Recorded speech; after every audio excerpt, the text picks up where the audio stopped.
Welcome to Church Jams Now, the podcast where three former youth group kids and current music nerds deep dive into Christian music from the 90s and 2000s. I, of course, am your co-host, Kylan Savage, and with me, as always, is Mr. TJ Smith. I'm feeling very normal tonight, Kylan. Oh, good one. Yep. Thank you. That was perfect. No notes. Thank you. And, of course, we have our beautiful producer, Josh Olson. It's vacation, Josh, this week. It's big house. It sure is, buddy. He's not producing shit. I ain't producing nothing. It's my week off. You're straight up on vacation. Oh, man. No producing That's here. right. I like And I wear cowboy Josh. hats now. Yeah, Get used to it. I'm a little mad you didn't introduce it as like, welcome to Church Jams Now. I'm Kyle Savage. Or cowboy hats. And now. I wear cowboy Welcome hats. to Church Jams now. I wear cowboy hats now. Welcome, partners. That was the first. So I haven't seen Joe in almost 2 years, and we stopped by his house, and that was the first thing I said to him. He just hugged. I was like, I wear cowboy hats now. Get used to it. And so now he started telling everyone else too. Yep, he sure did. Yeah.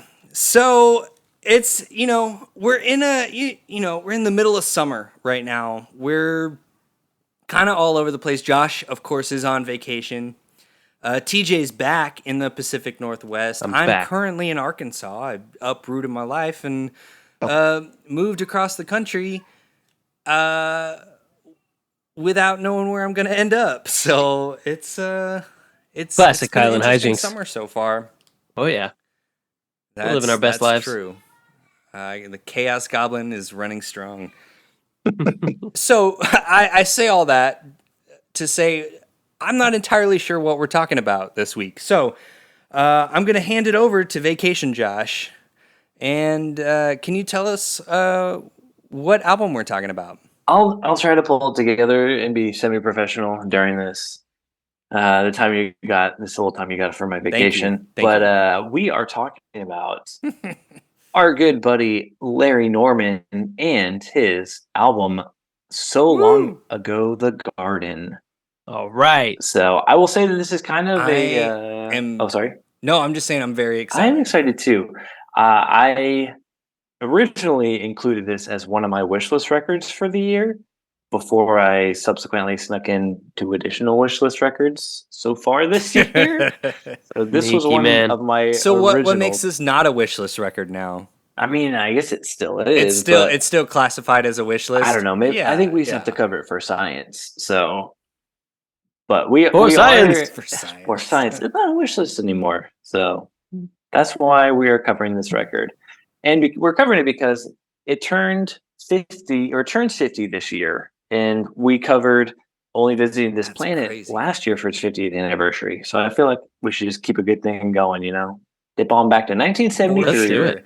I love that because the Larry Norman, the discovery of Larry Norman and that record, Only Visiting This Planet, was, for me, my favorite discovery on this show.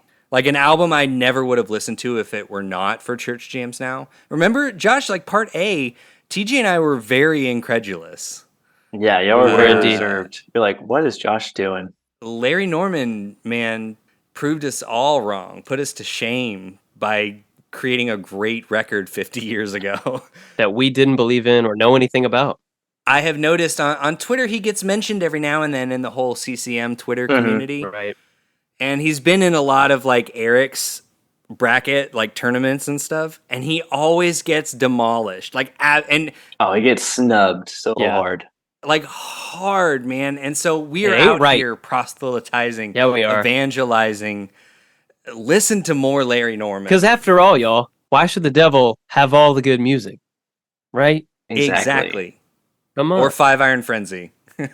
Yeah, why should they win all the polls? Go by just Twitter. Devil, 5 Iron Frenzy. Okay, so tell us about this record. All right, I'll tell you about this record. So we covered some history on Larry Norman in our Volume 20, Only Visiting This Planet. So check it out for some more back history on Larry Norman. I will mention a couple members for this record. So this was similar to where Larry recorded this record with a lot of session and studio musicians, but there are some other people of note on present on this record. So we have Larry Norman, of course. Randy Stonehill played acoustic guitar, who is apparently another pioneer of CCM that I did not know about until doing research for this. So I was like, that's another person that we'll have to check out on this show potentially. If you know any great Randy Stonehill records or tips or where to start, let us know. We'd love to find out. Mickey Keene is on guitar. Bass is played by David Wintour. Wintour. He is also the session bassist. He's a session bassist, and he also played in the band Steelers Wheel. I found of note. Oh, nice. Huh, that's cool. Yeah. And then Michael Giles plays drums. He is the original drummer for King Crimson, which Adrian Belew would later join, which we talked about on our Jars of Clay episode. And there are a bunch of other studio guys that would go on to gain some accolades, but I didn't write them all down because it would have been a lot. Yeah, and you're on vacation. And I'm on vacation. I wrote these notes a while ago, but I could have freshened them up before, but I'm on vacation, guys. I went to a theme park today. That's right. Yeah. This record was released in, I think, November of 1973. I can't find, it's real hard to find like specific dates with all these older records, especially Carmen records. I can't find any of them. But I do know that it came out in 1973, so we are celebrating it. It's turning 50 years old. And I found out it was interesting. Larry Norman was 26 when this album released. This is his fourth LP and the second in a trilogy that he has that started with Only Visiting This Planet, then So Long Ago, The Garden in 73, and then, what is it? In Another Land? In Another Land in 76. Thank you, TJ. So, and I think it's like haven't found where it's like what the idea behind the trilogy is, but it seems to me to be a little bit of like present, past, and future. Only Visiting This Planet is very present focused. So Long Ago, The Garden, the idea is the past, and then In Another Land, and he talks about like New Jerusalem and stuff is the future. And he talks about cool. Yeah. The label this was released on was MGM Records. Other 1973 releases from MGM on this time was little people like Frank Sinatra, Roy Orbison, Hank Williams Jr., Louis Armstrong. So he's on a big record label, which he was for Only Visiting This Planet as well. Yeah. The producers, we have John Miller, Roger Hand, and Rod Edwards, which are the same crew that we have for Only Visiting This Planet. So I'm going in expecting the same level of production, should bode well, I think. For sure. Definitely. Stats-wise, this seems to be the least popular between the three trilogy records. Obviously, Only Visiting is the real big one. Then In Another Land, I think, has some other of his big songs, but this one seems to be kind of like the sleeper one. So I'm very intrigued to see what is on this record. Songwriting credits are Larry Norman. Yeah. Christmas Time was also written by Larry and Randy Stonehill. Oh, I kind of have a lot on this, so forgive me as I kind of go in and give a little context. But there are only 9 songs on the original release, but there are, according to Larry, there's like the record company dropped some of his other like Christian songs that he wanted on there in the favors for some more like songs that he had planned to originally release as just singles.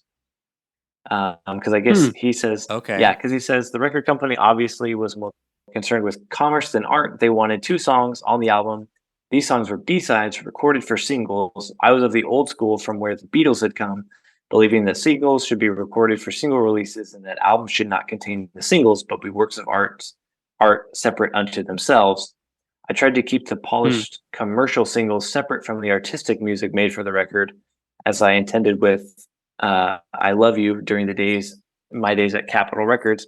It was disappointing to me when the music was mixed together in the same format, which is what I found for a quote from him.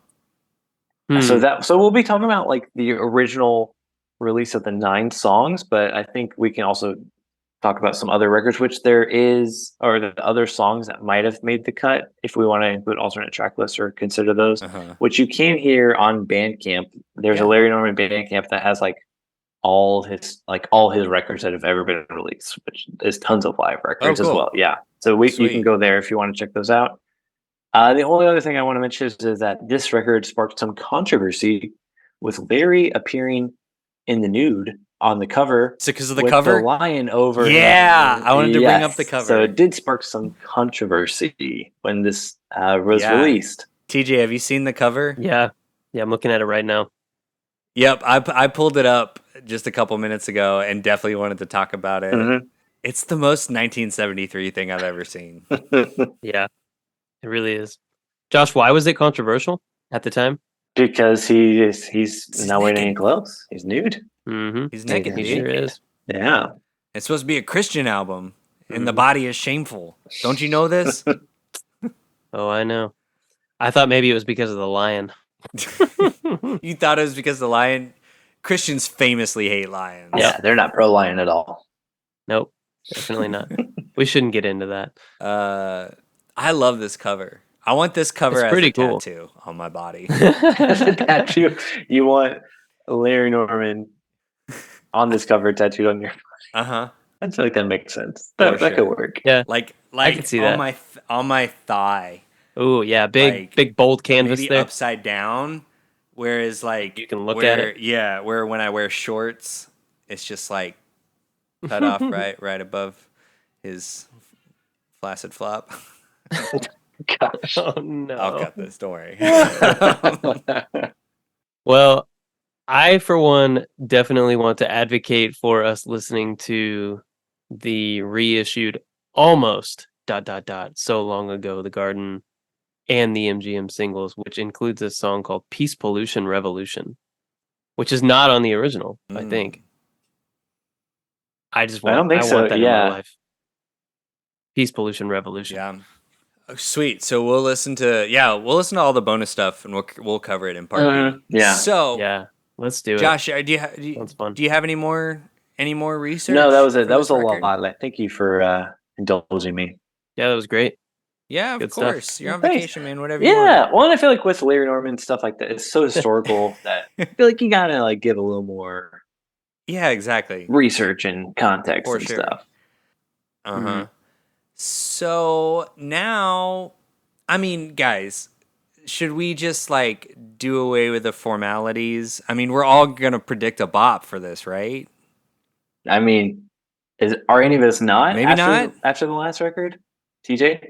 I don't know, because I mean, if y'all remember, I came up with the idea of First Fire way back in the Halcyon days of the early episodes of this podcast, and it can not only apply to verses, but it can apply to records.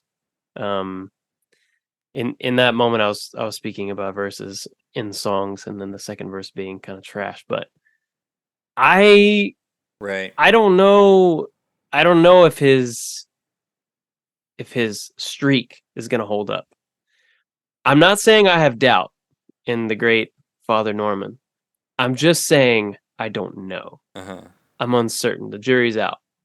So I'm gonna ride the fence and say I might predict a bop. Maybe. I don't know. Might predict a bop. But you're a lot more hesitant than I anticipated. Yeah. Well, maybe I'm pulling a Kylan and I want to add some drama to this episode because I don't want us to just be three fanboys geeking out the whole time. Okay, I get that. But I also really do have a little hesitance about this one. For some reason, I can't place why. I can't articulate Interesting. it. I just have a feeling I might not I get that. be as all in. I don't know. See, I learned our lesson from the Emery episode, and I do appreciate the trying to come at it a little more objectively. Larry Norman's the only exception in the entire CJN discography that, like, the only exception that I will make because I feel like That's fair. That first record was so good and I want more people to listen to him. Oh, yeah. But so I'm hoping it's a little more Empire Strikes Back and a little less Matrix Reloaded. That would be great. Like, I would love that. Yeah. Bring that strong sequel energy. I'm here for it. I just don't know. So okay. I'm going to predict a possible bop. You know, a pop, I if you will. that.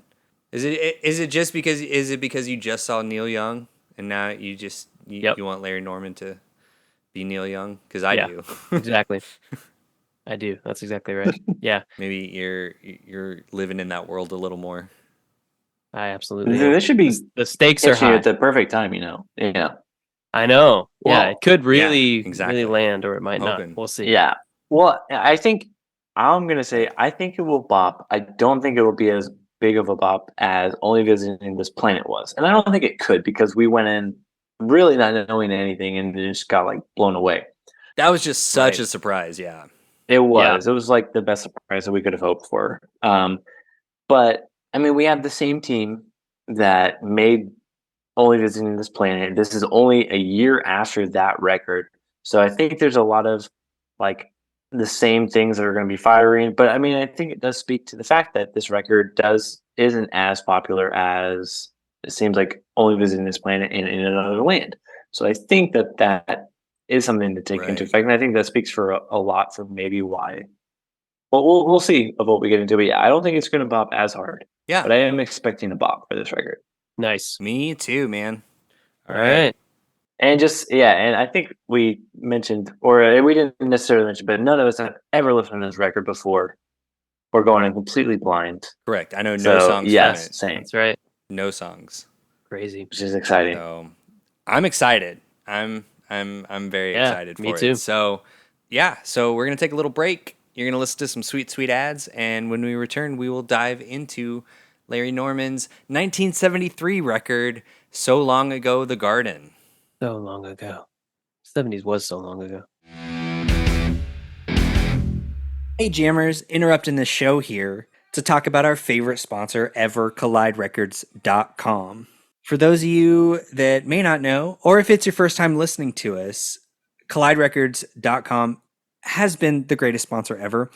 They have vinyl, CDs, all of your physical media needs that you might have, a lot of stuff that we actually cover on this show. It's true. And you know what's even better is if you use our promo code. for We your have a first promo code. purchase, you can get what percentage off? 20% off. 20? 20! A whole 20! 20%. That's wild. Josh, what's that promo code? Hit them with it. Promo code is Church Jams Now, all one word, to get 20% off your first order at Collide Records. And I would recommend just going and checking out their new releases tab to see what they've recently got in stock, or check out their pre-orders as well. They've always got some new cool stuff coming in as well. In addition to looking up all your old favorites of super hard to find CDs or very awesome pressings of vinyl. Yeah. So guarantee fill you can out that find back cool stuff. catalog, and do it Exactly. a little on the cheap. It's the way to go. So we'll say that one more time. colliderecords.com, promo code ChurchJamsNow for 20% off your first purchase. And let's get back to the show. Thank you. All right. Welcome back, everybody. I hope you enjoyed listening to those sweet, sweet ads as much as we enjoyed making them. So we have just spent a week listening to So Long Ago, the Garden. And of course, I have to ask before we pull a Stephen Curtis Chapman and dive right in, do we have any general thoughts on this record? I don't know, man. Last week was so long ago. Oh, nice. Oh, that was really I've gone back and forth. I have like a couple things I was like, ooh, I'm gonna say this. I'm gonna say this, but I'm like, I don't know. I don't know how I feel. If I want to like make any predictions, any calls, kind of thing. So, TJ, did you predicted like a bear bop, right? Or did you predict a flop? I believe I predicted a bear flop. A bear flop, yeah. Okay. So I'm curious to get into it because I think the analogy I made was I hope it's more, or what did I say? I hope it's less Matrix Reloaded and more Two Towers, maybe? I don't know. Empire Strikes But Back. Empire Strikes Back. Thank you. 2 Towers. You said Empire. Yeah. That's Cool. true. Thank you. Yeah, I will say I'm back from vacation and I feel very much like Kylan that I don't remember much of what we talked about for part A. Vacation Josh I is know like I had totally a lot of different. stuff. That was to Vacation talk- Josh. Man, Vacation Josh is a vibe because I had a lot of like research and like context and stuff about this, but I didn't know how much I shared because it was a lot. So I'm like, did I share this? I can't remember. So if I repeat anything, forgive me. Yeah. We will. Vacation This is Josh is thorough dead. of you. So that Work makes Josh is back. Long live producer Josh. this makes our second Larry Norman episode in which something was very different in part A than part B, because right, the That's first one true. I had COVID for part A, right? You did. You did. And then you were on vacation. And it's like the Sounded same wonderful. kind of thing. I know. I'm excited to see what happens for the third one. Something's gonna happen with TJ. Oh no. Oh no. It's So coming. I know. boys. Everything comes in threes, man. Okay. Ooh. So let's go ahead and just get right into it with track number 1. So I will say right off the bat, on Spotify, track 1 is listed as Fly, Fly, Fly, but I believe that the actual name of the track is Meet Me at the Airport, parentheses, Fly, Fly, Fly. Fly, fly, fly, my baby gets me high. I spend too much time in taxi cab. Please don't ask me why. Fly, fly, fly, like an eagle in the sky. And with a lot of love and the help from above, we'll be together till we die. All right. Does this feel one part Harry Belafonte and one part 70s sitcom theme? It's like a little bit of like CCR trying to do Zydeco, which like Right. does There's not a lot work of for CCR me. in there. Which I didn't has an realize it. overlap with Harry Belafonte. For sure. And it also feels like a sitcom theme. It does. It Does it really not? does. Yeah, yeah. I could Yeah, see like yeah. like it comes on after Three's Company, and it's Like a about buddy like an airplane aviator. pilot. Yeah, Yeah, exactly. he's like a pilot, and his Fly, wife is fly, a fly. shrew. He's like, just leave me alone. I just want to drink beer and fly planes. I just want to fly planes. Flight, the sitcom. That's it. It's a great combination. Beer and flying planes. Yeah, That's it not was going the to end up 70s badly after at all. It was the 70s after all. Yeah, It was everything the was 70s. fine. Yeah. I don't love the Zydeco Calypso The Rhodes thing. kind of thing, man. I just don't like it. Yeah. It's never really connected with me when white people do it. It feels like white guy Well, that's why I dancing. said the Harry Belafonte thing. Yeah. Yeah, it's like it feels a little bit of like a I see what you're doing there. I can do it too. Here we go. Right. Yeah. And like some of it lands, some of it doesn't. I don't know. Yeah. I'm definitely very mixed. I have mixed feelings on it. Oh, I guess I didn't even remember one of my notes going off of the sitcom theme. I wrote, I think I did this on another song on an album relatively recently, but it feels very Schoolhouse Rocky. Like this could be like a Schoolhouse Yes. Rock song, like Yeah. that teaches you about airplanes. I'm gonna fly, fly, fly. What do they And do? beer. They fly, fly, fly. Right, yeah, fly up in the sky. Like, yeah, man. it's like. Uh-huh. Yeah. Oh yeah. So not off to a Yeah. great start is what I Yeah. would say. No, I would say the same. I did like that the first line of this song is "Took a plane to Minnesota," and I was in Minnesota when I first listened to right. this song, so that was fun. But other than that, this one got stuck in my head. I feel like the most, but I wasn't really happy about that. 'Cause I Yes. wasn't Okay. crazy That's about it. that's well articulated. That's exactly how I felt about it because that Rhodes line, that is like so much And an then Larry earworm, singing "Fly, fly, but fly." not Yeah. in a good way. Yes. Like it's not fun. I have Supposed to be fun. He's the trying to exact make it same fun. note about another song in this album, and I can almost guarantee that both of y'all know which song I'm talking about. That I got stuck in my head Yeah. and fucking hated Oh, that I I got do it stuck know. in my head. I do know what it is. Yeah, and we'll get to. But okay, Yeah, all I've of got a that being guess. said, you right off the bat, you got some sweet bass, and as much as I don't like true. this song, the production is so good.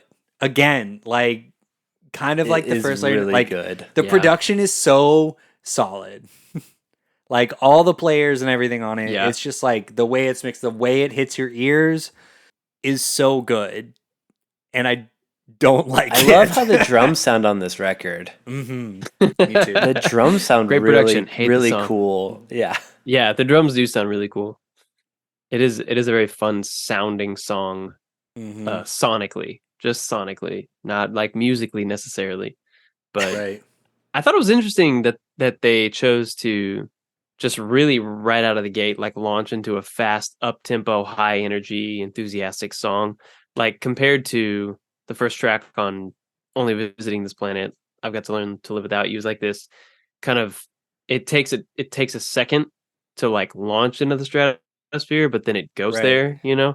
This one is just like right out of the gate. It's like fly, fly, fly roads. Like we're going crazy. Right. It Calypso feels very stuff, like it feels very like sequel-y of like, okay, it's established who this is. We're gonna just jump right into Right. the action, we're getting right into it. For Yeah. better or for worse. Which- I would yeah, argue for worse, but Yeah, well, pacing wise, it's an interesting choice. As we get into the rest of the album, I have an argument for why maybe like it would have been better to use as a track 5 or 6 Yeah. or something. But well, I mean, we you talked know. about that in part A. it's a choice. I don't know if Vacation Josh remembers this, but We'll see. we talked about how there was such this is like such a clear case of studio or label interference of like there were songs Yeah. that he just wanted to release as B-sides for singles that they decided to put on the album, and I think he didn't have as much say in the track listing. Well, and we had that also with Only Visiting This Planet, because the original Mm-hmm. track list has Why Don't You Look Into Jesus as track 1, which he wanted it as track 3. So Right. they kind of like put that as track 1 for that record and put this as on Yeah. the record as well. In that case, I agree with the label. I think that was the right choice for track 1. Probably was. Yeah. Do we have anything else for Fly, Fly, Fly? Baby gets me high? Lyrically, I wanted to say, "You're so high, baby." I feel like we're already getting some themes of like love, distance, a little bit of helplessness, loss, separation. There's like the small narrative of like, oh, it's hard being on tour and traveling, and like I miss my love and all this. But then there's like the larger arc or narrative of like wholeness and belonging and like Right. separation. And I'm curious to see if that trend continues. That's what I wrote when I Yeah. first When you dropped first into listened. this. Well, that's Wow, a first much heard this more, song already for the first sensing time. something. All right. that's Yeah. a much more articulate way of saying what I said on a later song. My note was, I can't man, wait." this is a sad and horny album. That's basically what TJ said. it's we're just saying the like same thing. reduced You said the same down. thing, yeah. It's really sad and it's really horny. Yeah. So Yep. we'll see. I was going to say, lyrically, I assumed I knew why Larry spent a lot of times in taxi cabs, which I think, does he only say taxi cab? Does it say singular? But he does say in one of the choruses, I spend too much times in taxi cabs. Don't ask me why. Don't ask me why. I can't tell you. And I'm like, okay, well, now I'm a little suspicious. Yeah, that's a little figured sus, 'cause Larry. you're a touring That's musician. sus, buddy. But now, is there something else I need to worry what's about going here, on? Larry? So, Same sad and one. other than that, I would just cut this song at 2:35, and you should Yes! have a whole minute. I literally have that same note, Josh. Yes. Yep. Yeah. That yep. exact He note. just repeats In the the chorus for spirit the of last Kylan. minute. Just cut it. Yeah. You don't It's too need long. it. It's too long. Yeah, it's too long. And you want like a nice, if you're gonna start with a fun, like up tempo song, make it short and quick. Yeah, especially with like a line that's like so up front and it's like do do do do do do. Like, okay, how many times can you do that before we all just want to like That was the wild Lose our thing to minds. me, like listening to it, is I also felt it was so long. Guys, it's only 3 minutes and 37 seconds. That's like not long for a song, know. but it felt like one of the longest know. songs on the record because it's so repetitive. It does the Newsboys thing of like not Yeah. really having enough song and just kind of Right. repeating To that warrant one that thing much over and song. over again. Yeah. It's I just mean, the it's same old just- story, it's Kyle. just- oh, god damn it, you beat me to it. Okay, guys. Here's track 2, the same old story. Now it's the same old story, though you approach it from a different place. And the lady is lovely, she wears such a beautiful face. And though you try hard to stop it, I feel like this could be like a Jim Croce song. Thank you. Like, Yes. Very photographs and memories. Word for word. Hey, TJ. I said it was very I got you, Eagles, so it's adjacent to It is very Eagles too. Jim Croce. But guys, stop the bongos! Basically the same band. Stop the damn Oh, I didn't even notice the bongos! bongos. You didn't notice the bongos? That's the only thing I noticed. Honestly, though, here's what sucks. That's on brand for you. Here's what sucks. If it was not for the bongos, this would be my favorite song on the record. No way. Seriously? For real. And the bongos keep it from that. Wow. It's like a sleeper contender, you know? Like, at first you're like, this is kind of just boring, but then you're like, you groove with it, and Yeah. I don't want to steal anything away from you, Kylan, but something is going to town on this song too. Yeah. Mr. David Wintour is For sure. shredding it. For sure. And the guitar work is so good. I wrote all the double stops in that Yes. solo are just so Yeah. beautiful, Yeah. man. Yeah. That's what felt really Eagles to me, too. And the harmonization. Yeah. The harmonization is like Allman Brothers via Eagles, and it sounds so fun. I love those moments in the song. They really redeem the song for me, because I also felt like, okay, this song's fine. The bongos didn't bother me near as much as they bothered you, Kyle. But I was like, it's fine. But the guitar, the instrumental breaks with those great harmonized guitars with the stops. It's really lovely. But that was kind of it for me. Like that kind of did. That was like, it's like, okay. So I don't know. I mean, there was some cool bass work. Well, I also have one genius.com annotation for this song, if y'all are ready. Let's hear for it, man. I've got a couple throughout the Let's go. album. But in the first verse he says, "And the lady is lovely, she wears such a beautiful face." That's like a normal line in a song, right? Sure. So but like most genius annotations, I don't understand why someone decided to dedicate time in their life to go onto the internet and to go to the lyrics page for this song, specifically to type out this message that they felt gave this song the needed context in their minds for people to fully enjoy the song. Here's the note. So the line is, I think this is for me because I really haven't been don't- figuring out what the song's right. about. So I'm really gonna need this context. so the You line needed it. Yeah, this is and the for me. lady is lovely. She wears such a beautiful face. Here's the annotation. Appearances can be deceptive. An oblique reference to married life. Ooh, brutal. What? There's some. I someone don't has some know. baggage. Yeah, I there's don't something know. going on Someone there, man. someone checked some baggage at the airport when they were flying. Yeah. Well, they were flying. They were And it's fly, the same fly, old flying story all the way when to they get couples therapy therapy. the next day. Ooh. Uh-huh. Oof. That is an Man, insane thing to rough. write. I mean, it is. The lyrics are definitely more of that like sort of bittersweet love dynamic, right? The good, bad, the Right. love and An oblique loss, reference the to married separation, life, like obviously. for that person. What's the username on this? I didn't check We the calling username them out? on What's that happening one. here? No, I Paul didn't check Meany. the username on that one. Oh no! No, No, I know. not Paul. I don't wish that on Paul. I just call back to our No. mute meth episode. Yeah. I'm looking it up. Or it's Bible I'm gonna Enthusiast. find this. No, here, I got it. Jason Yeah, Kemp. yeah. All right, Jason, get at us, man. If you're listening, Jason, I hope you're doing well out there. we do hope you're doing well. Yeah. That's just All like, the and best that's to you, the buddy. only annotation on this song at all. And that line is just like, Well. it's such a vague, innocuous, like singer-songwritery, like that line, literally, I would say of all the lines in this song, that line means the least. The lady is lovely. She Yeah. wears such a beautiful face. And his appearances can be deceptive. An oblique reference to married life.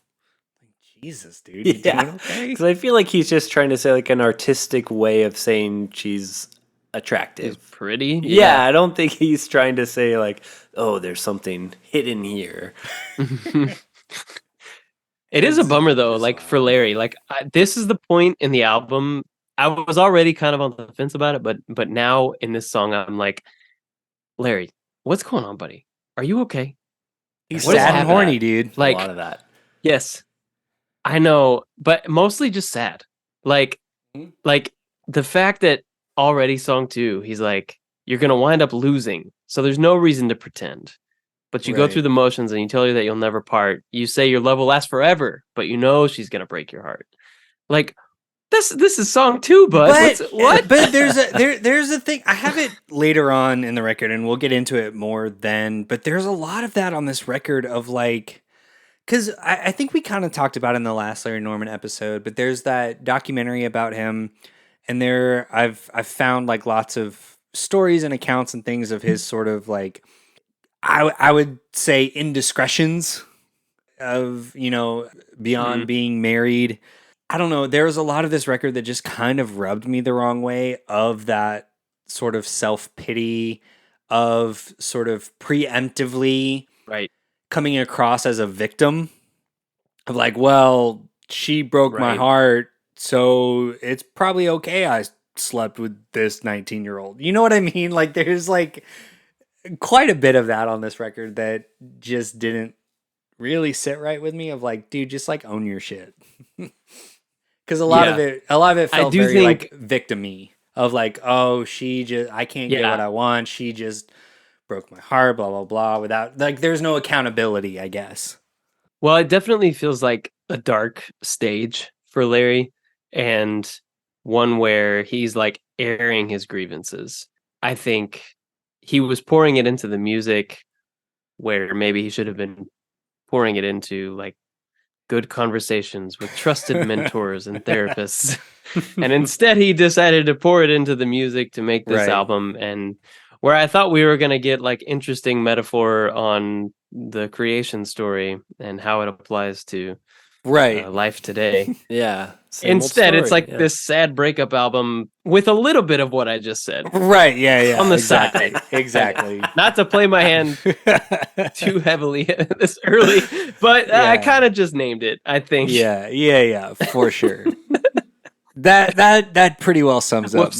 my thoughts on the album as well. Whoops. Okay. Do we have anything else on the same old story? Wow. No. I was just going to say that this song ends with a fade out, as does track 1, which I feel like is always weird to end your first track with a fade out. Right. And I will be bringing this note up multiple times on this episode. So Oh, yeah. get Thanks, ready. Josh. Yeah. No, you're not wrong. Josh I appreciate that. V fade outs, man. Well, I for one love the fade outs. But it might just be Really? me. Yeah, and I just feel, you know, I'm lonely by myself in loving the fade outs. I wish you guys would join me over here. No, I don't care for the fade outs. Here's track 3, Lonely by Myself. It's such a lonely life. I almost cry each night. 'Cause fate has put me on the shelf. I get so lonely. This is the song where my first note was, this is a sad, horny album. Yeah.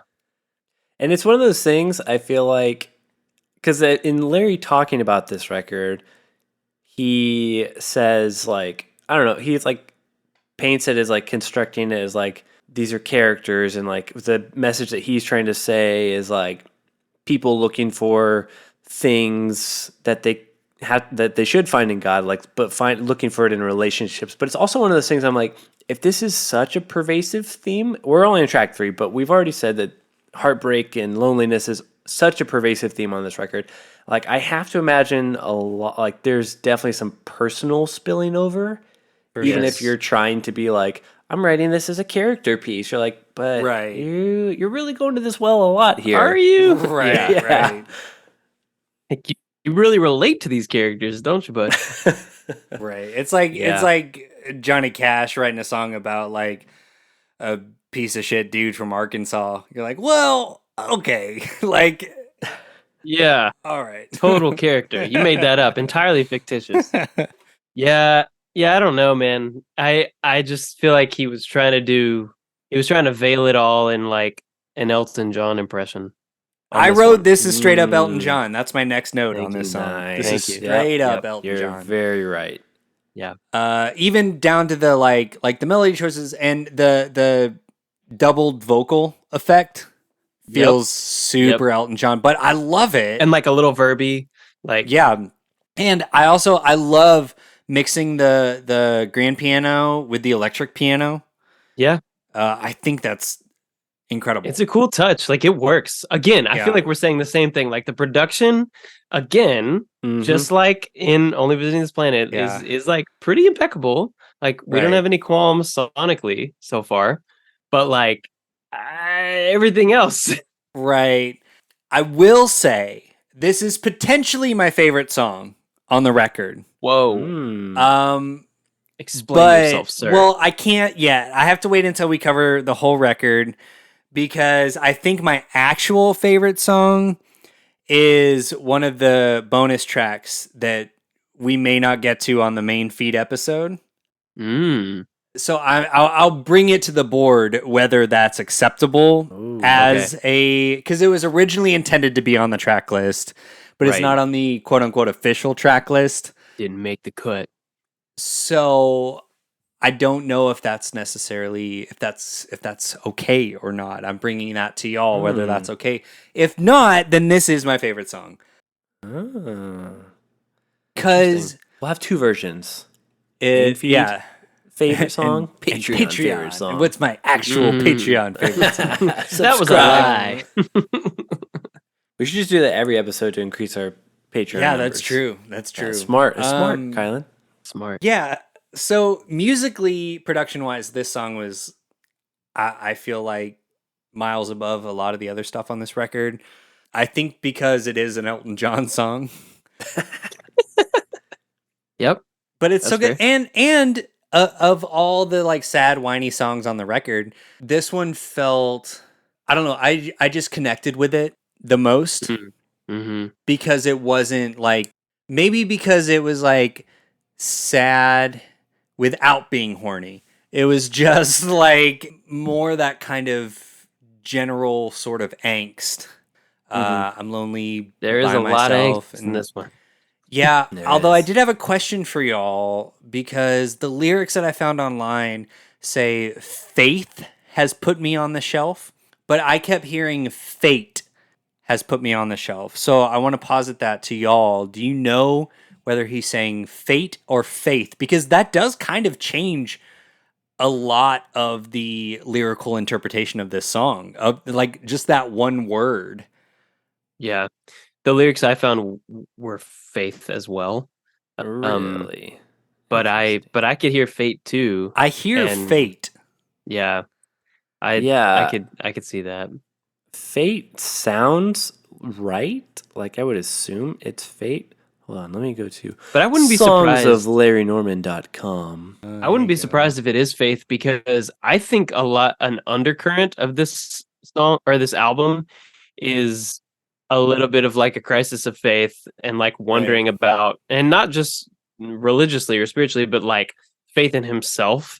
I think he's like doing there's a lot of internal conflict. He's warring with himself a lot throughout this album and kind of questioning his choices, his identity, his validity as a musician or a songwriter, maybe, which will come into play a couple tracks from now. Yeah. But I don't know. I like the idea of it being faith. Faith has put me on the shelf. Like right. he can't. Yeah.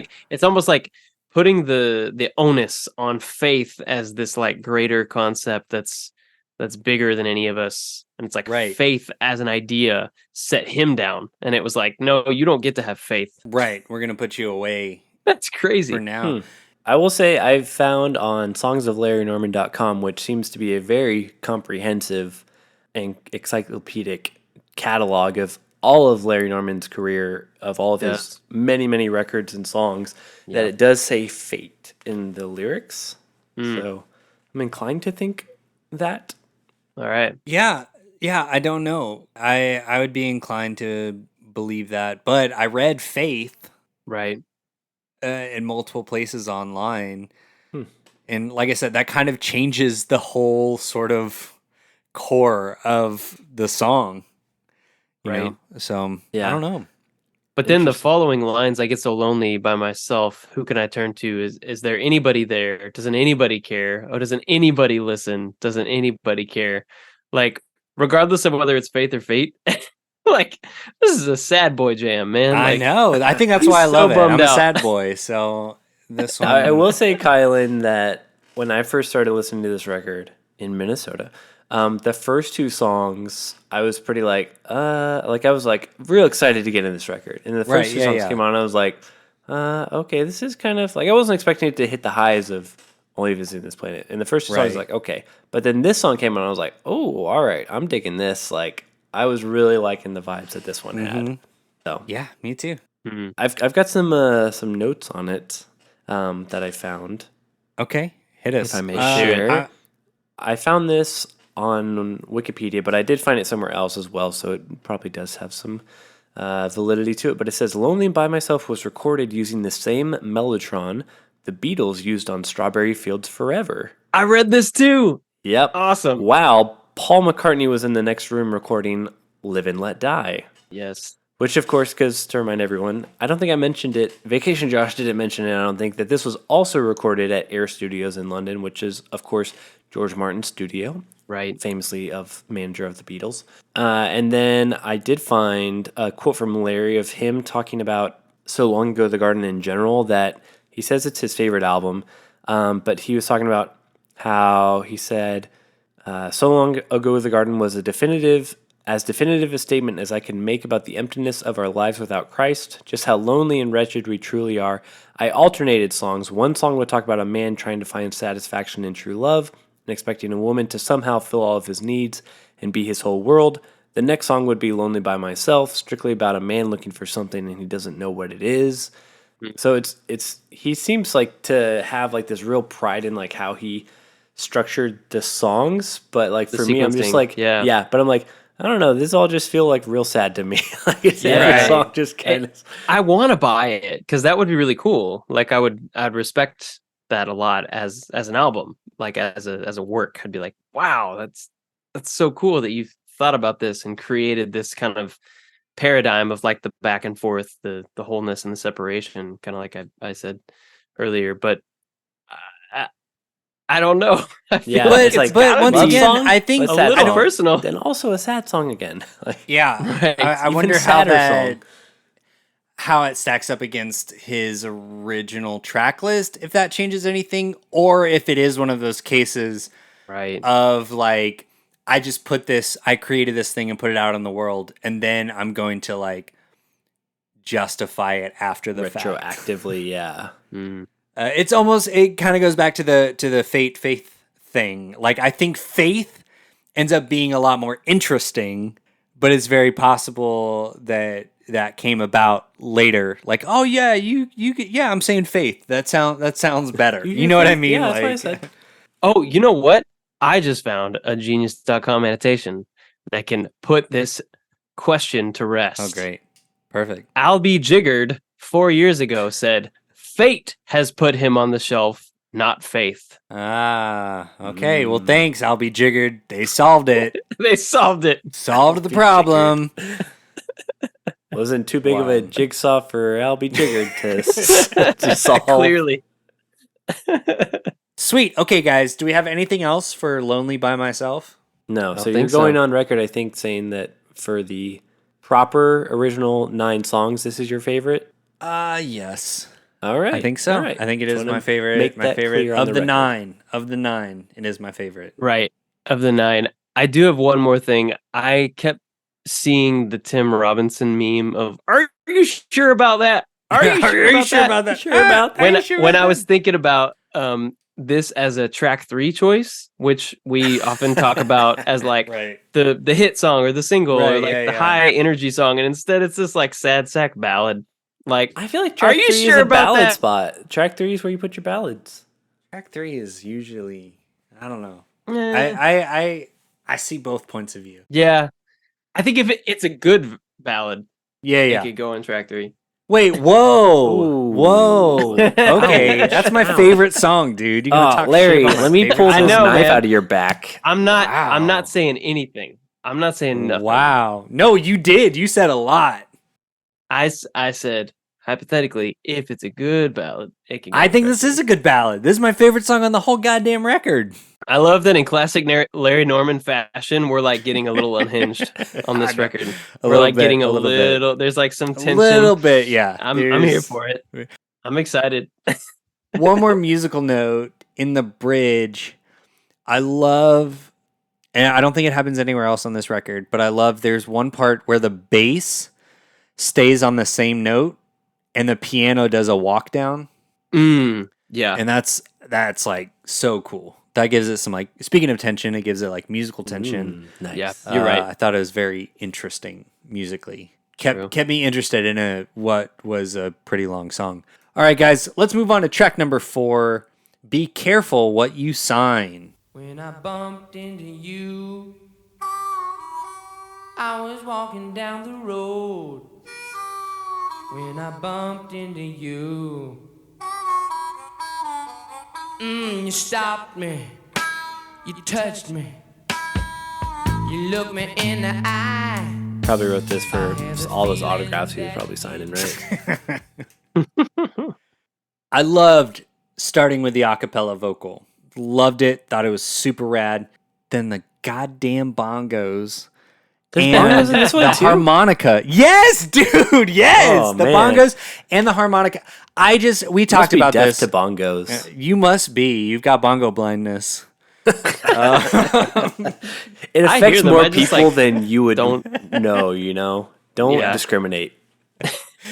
You're colorblind and bongo blind. I don't like this kind of harmonica tone.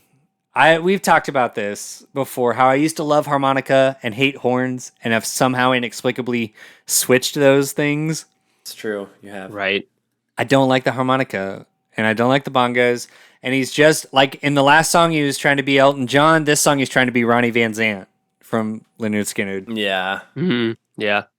I have another genius annotation, but I'll save that for a little bit. Okay. I'll let y'all talk a little bit more about the song first. Lyrically, like, okay, so this is our most like religious that we've got on the record so far. And the most obliquely not him, right? The most actual Yes. story. The Yes. most character driven. It's the most story song we've had so far. Yeah. But I feel like the metaphors are like kind of mixed on this one. Like They're interesting, aren't they? they are interesting because like I feel like I know enough of within Christianity and like the Bible to like get what he's inferring, but a lot of times I'm like, I don't think your story comes across the way you wanted it to from the way the things he says. right. It kind of throws me off a little bit. You mean where he shot himself at the end? Yeah. Okay. Can I? Please. Shot himself please, twice, I think. Please. Or Please. I'm ready to go. Okay, check this out. This is the first song that grabbed me lyrically, and like one of the only. no. so- I love what's happening in this song because it's a little out there, and I think that's reminiscent of like why I really dug Only Visiting This Planet. Like a lot of that lyrical work that he's getting kind of out into space a little bit, but still somehow grounds things. So at least for me, this song is like one part existential journey, one part Devil Went Down to Georgia, one part Looper. Okay. Yes. Okay. Yeah. So y'all with me now? So I'm I think with you. when he starts the song, he says, I was walking down the road when I bumped into you. You stopped me, you touched me, you looked into my eye. I had a feeling you knew me. And decided you must die. I pulled out my Thornton Special, which I don't think is a real gun. It's I not don't a real think it gun. is. Yeah. I shot you in the head. I threw you in the alleyway and left you for dead. Then a man with a hat came up from behind. The sky went black and thought I was blind. He put his hand inside my jacket and left $1 million bill. He slipped his hand into my pocket and gave me women and thrills. So I think that's the devil. That's like the devil went down to Right. Georgia part of like making a deal Sure. with the devil, Little right? Like, crossroads. okay, you killed your Yeah. conscience. It was you that you killed. Like you killed your true self. right? Your core self, like you decided to act on a whim or on like sinful intentions maybe, or your shadow self, whatever the case may be. And then later, I'll just go ahead and jump to the end of the song. Yeah. Like he says, I was running down the road, I was trying to leave, I saw you all alone between the thieves. That's, I think, a reference to Jesus on the cross, right? Right. When the lightning flashed, I saw somebody hanging from a tree. As I turned to walk away, I realized it was me. I pulled out my thorn special. I shot me in the head. I threw me in the alleyway and left me for dead down the road. So it's like turning Right. the whole Yeah, thing. yeah. So he killed himself. It's Looper. It's Joseph Yeah, Gordon-Levitt yeah. and Bruce Willis. Like, Spoilers. but there's yeah. Sorry, y'all. Sorry. Spoiler alert. But it's also this message of like, yeah, the good and evil dynamic, like the serpent in the garden, the devil, Jesus, like, and maybe self as an emissary for either like the angel on the shoulder or the devil, and how we can both be one or the other to ourselves. Like we can either be good to ourselves and guide ourselves, or we can like drag ourselves down. So maybe Right. the man in the alleyway giving him $1 million in his pocket was himself too. Maybe the man that touched him, that tried to guide him toward goodness, was himself too. Like I think it's like self awareness and self love. Ultimately, to me, this song is like waging war on the idea that there's like some outside force that's going to have all the answers or bring you down. Like it's kind of bringing things back to a sense of responsibility in the self, and how Right. you can kind of lead or guide yourself, or you can like take yourself down a weird path. So Yeah. this song was lit for me. It's my favorite one. And That makes sense. That Nice. makes the sense. music, like I don't even know. It was cool. It was like bluesy and fine. Right. But it was the lyrics that really drew me in, and I thought it was interesting. That makes sense. Yeah, lyrically, I did think that. I personally didn't. I don't know. It's one of those things that, we've talked about before. Like your take on it is a much more articulate way of kind of how I interpreted it as well, and I thought it was really interesting on an intellectual level. I think in the song itself, it doesn't super work, or not that it doesn't work. I think just as a listener, you have to put in that work. Yeah. Which is what my brain we- does, like, right, yeah. automatically. We've talked about that a I'm lot. just like filling in the gaps, connecting the Yes, dots. exactly, and that completely makes sense to me. Like that, because I don't do that, right? Like I don't necessarily want to go to music to put in that work. Yeah. Vibing, baby. I think what really connects with TJ was what Larry said about the song. I wrote the song as a surrealistic kind of drug level vision of what it means to reject Christ. He was talking about how I've gotten the most comprehensive responses from people who have journeyed into drugs where they have hallucinated or perceived things on a less literal level. So he's talking about that. But yeah, TJ, I'm actually going to, I think I'm going to agree with you that this is also my favorite song on the record. Oh wow! Yes. It was between this and another one, but I think I'm picking this one. I like the story aspect of it, where even some parts of it are a little bit confusing to me. Right. Yeah, I They get a little bit and vague where I'm surreal. like, your metaphor isn't maybe as strong as you want it to be here. It's also just production-wise so good that I was just like vibing to it, and I had a really good time with it.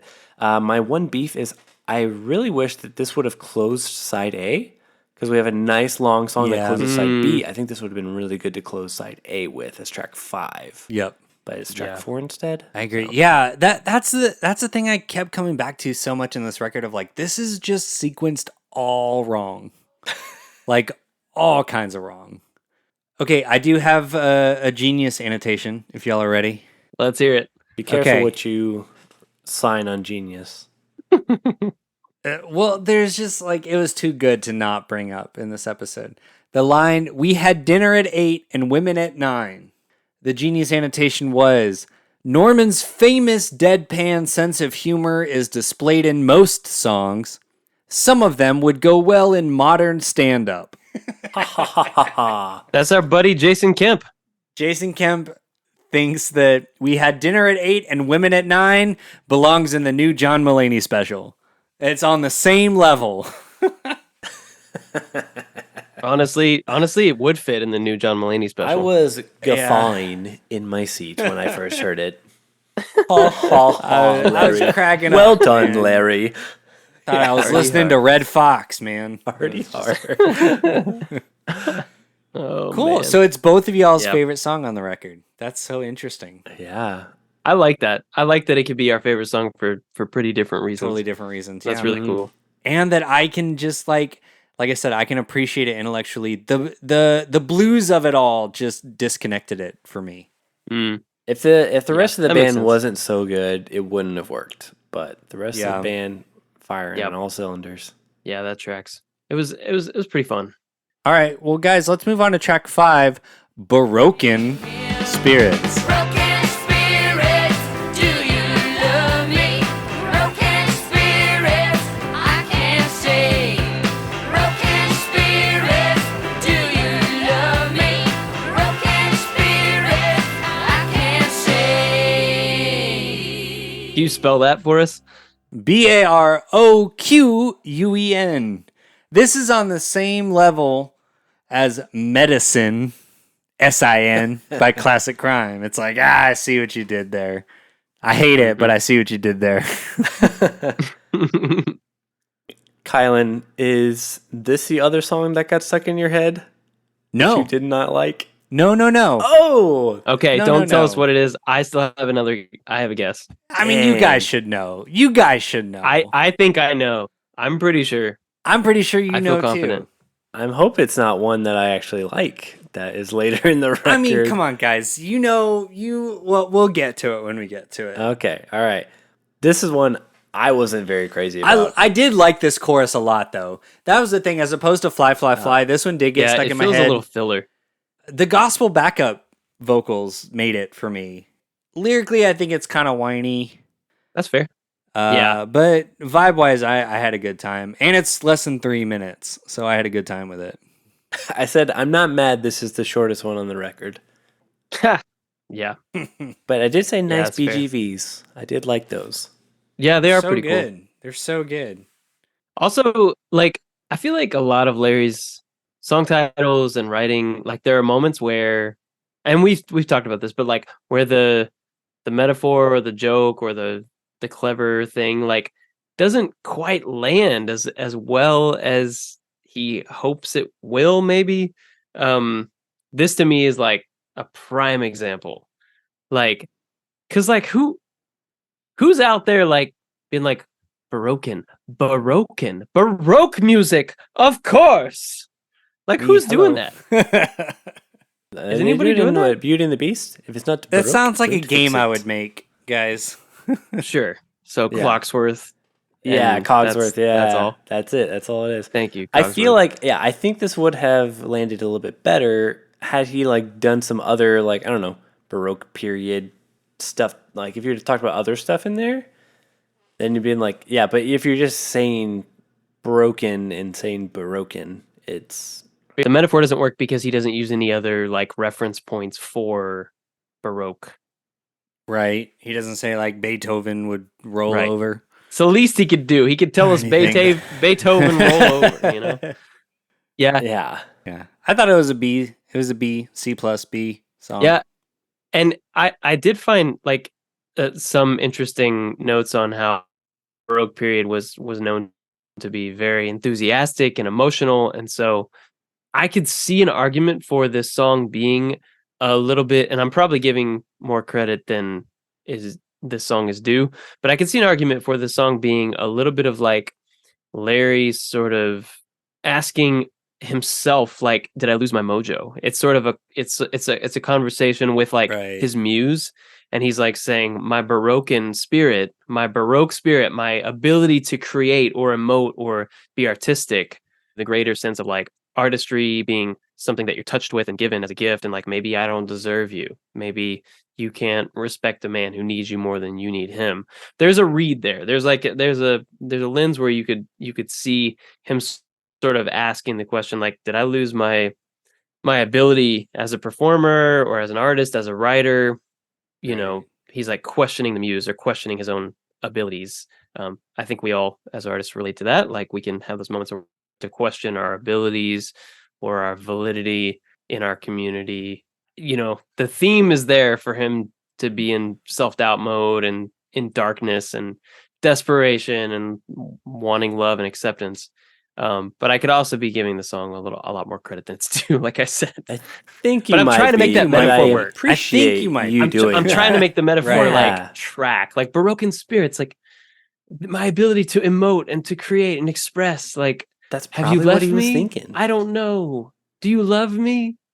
I don't know. I think he's just being a whiny little bitch. He's like, Yeah, this you're is right. funny. Baroque Baroquen. spirits. It's so camp. Yeah. Like, it just feels so Yeah, thin. not like good camp. Not though. good camp, bad camp. Like mosquitoes in your tent and like you don't get any sleep camp. And like just like real Right. gross, It's not like- sludgy like- oatmeal camp. Yeah. Yeah. Yeah, it's not like fun, fabulous drag queen John Waters camp. Correct. It's like Not like that. Right. Okay, guys, let's move on to track number 6, Christmas Time. Whoa, whoa, whoa, it's a Christmas time. Whoa, whoa, baby. Whoa, whoa, whoa, it's a Christmas time. Whoa, whoa, baby. Yeah, yeah, yeah, yeah. But Kylan, is it Merry Christmas in July? Fuck Ooh. this. We're literally doing a Sufjan song right now that we covered last Christmas. It's Christmas in July. Merry Christmas. I said, why you gotta do me dirty like that? It's July. Why are you gonna make me listen to a Christmas song? I knew it. I already gotta do one Christmas I album knew a it. year. This is the one. This is the one. And You had yes, it, and you hated dude. it. Okay. I knew it. Dang, you're right. I really called it. did. Yeah, Josh, I don't know how That's you didn't true. clock that this was. I was just thinking because like, man, I don't like Broken Spirits very much. He probably doesn't like it either. And it's again, it's that bad catchy. Like it's Yeah. bad catchy. Yes. Not good catchy. Yeah, but okay. I will say I hate the majority of the song, but I do kind of love the lyrical turn at the end because the whole song is the whole, proto like, oh, there's a war on Christmas Right. kind of conservative talking points thing. Yeah. He's like, Christmas isn't about Jesus anymore. There's you spell it with an X. Spell it with But an at X. the very end, he says, I'll see you in an hour when I get back from the store. Like, So he's like owning it, kind of. I don't know. Like, I thought that turn was hilarious of just the resignation of like, I'm so indignant. I'm so mad. It's not about Jesus. It's like, well, But fuck, I'm I part gotta of buy it. stuff for people. Yeah. So like, I'm gonna be part of the capitalist Yeah. system. Like, I just gotta Yeah. be. So No, wah, I thought wah. it was interesting because I feel like this is maybe one of the first songs that addresses like the commercialization and like capitalistic machinations of Christmas Right. as a problem. But then, yeah, there is that turn at the end. I'm glad you brought that up because I clocked it when I listened to it, but I didn't make a note about it. I mean, even including that, like the Foley, the cash register Foley at 224. Like Right, that's yeah. that. Honestly, too, I wanted to say this is a Foley redemption for me with Larry Norman. Oh. Y'all remember, Oh, I remember. like the farts. Y'all remember the farts. Mhm.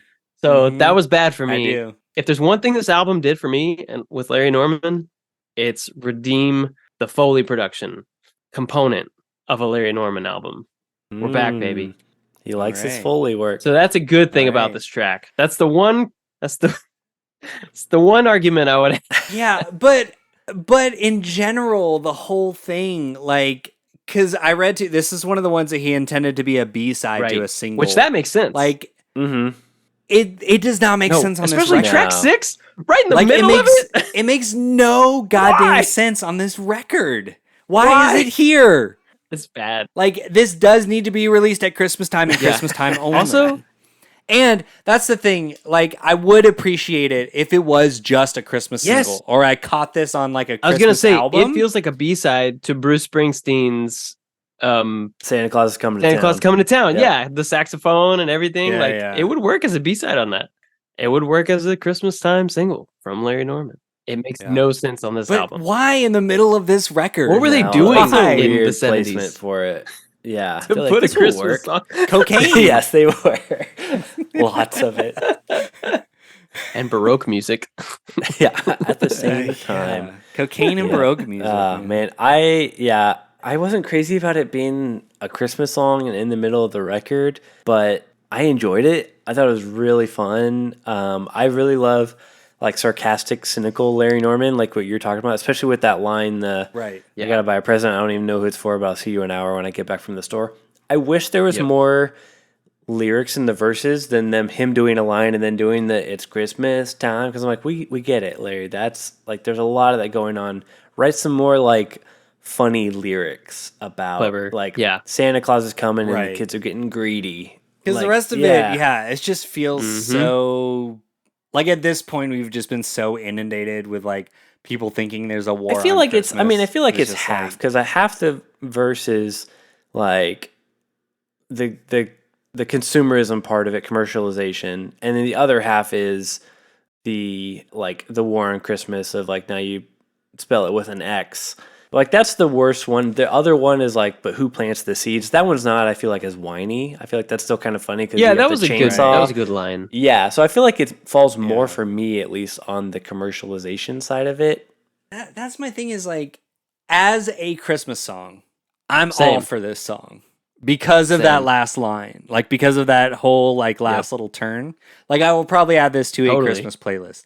On this record, it makes No no sense at all. goddamn sense. So It cut kinda it ruins and things. keep 8 songs, an 8-song record, or maybe add some more. Well, I would replace it with one of the ones that he Okay. wanted All right, on here. I like that. There you I go. like that.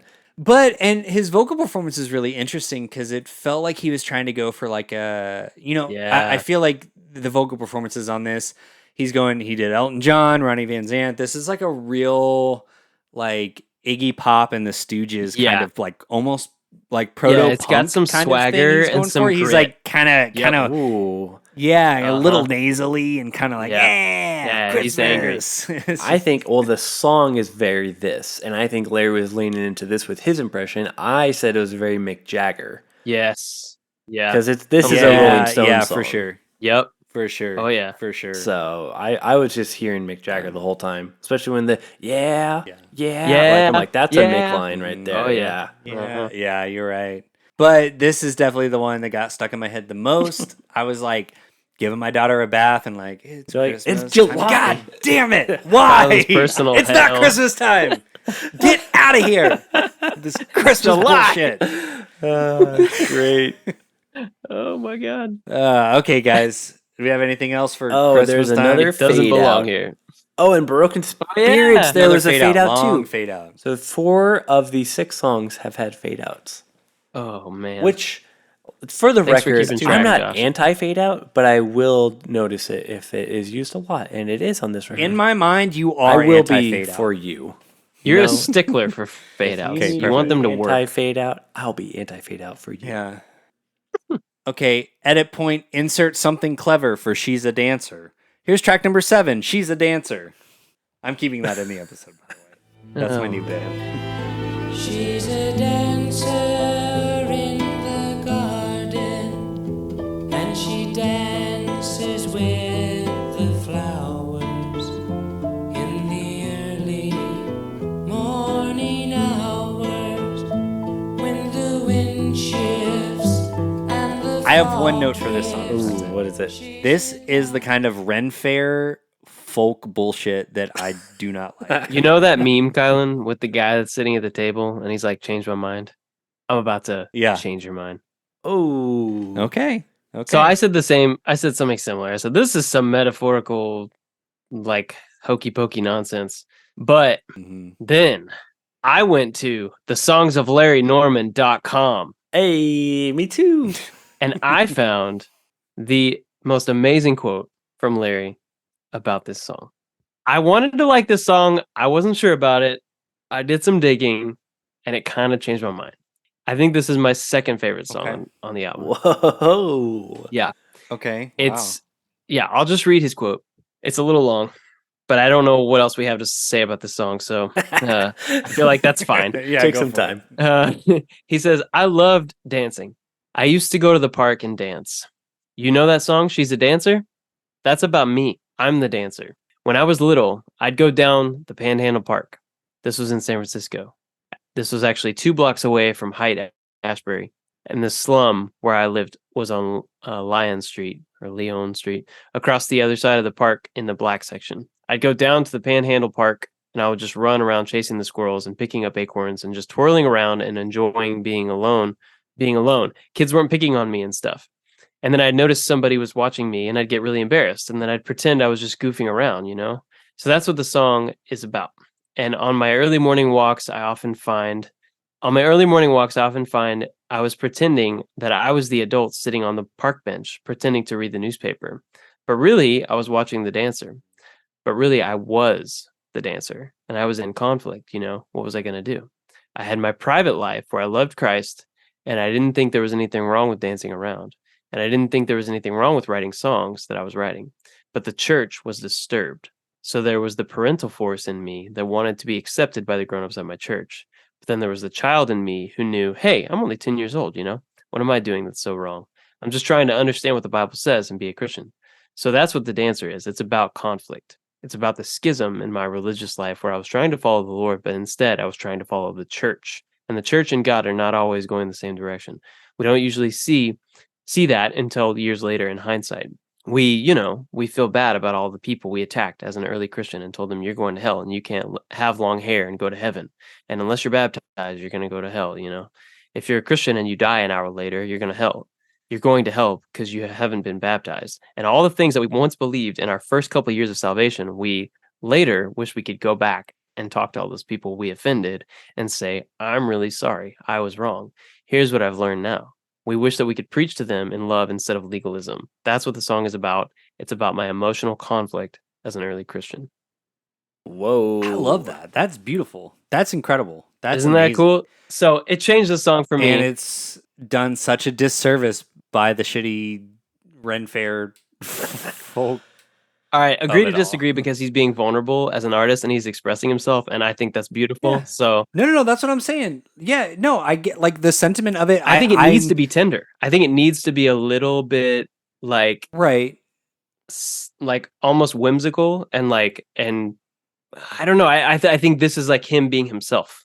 I think he's finally like this is the Yeah. first most vulnerable moment we've seen on this album of him not being whiny, of him for not sure. talking about Christmas time. Yeah. He's finally kind of being like, okay, this is me. I'm opening and myself wrestling with up some to y'all. big stuff here. So that's why I like it. I'm speaking purely from a musical or production, just auditory vibe standpoint. It's That's just fair. something that I don't connect to. The whole like medieval sort of inspired Sure. Yeah, that's folk me too. thing. Because there's a different kind of like folk music as well that like the more kind of rooted maybe more in like Yeah, I was gonna country say music because you like Simon and than, Garfunkel, like right? American country music. I do. I'm okay with Simon and Garfunkel. I don't love Simon and Garfunkel. That was actually I got a lot of Simon Yeah. and Garfunkel vibes on this, but the stuff that I don't like Fair enough.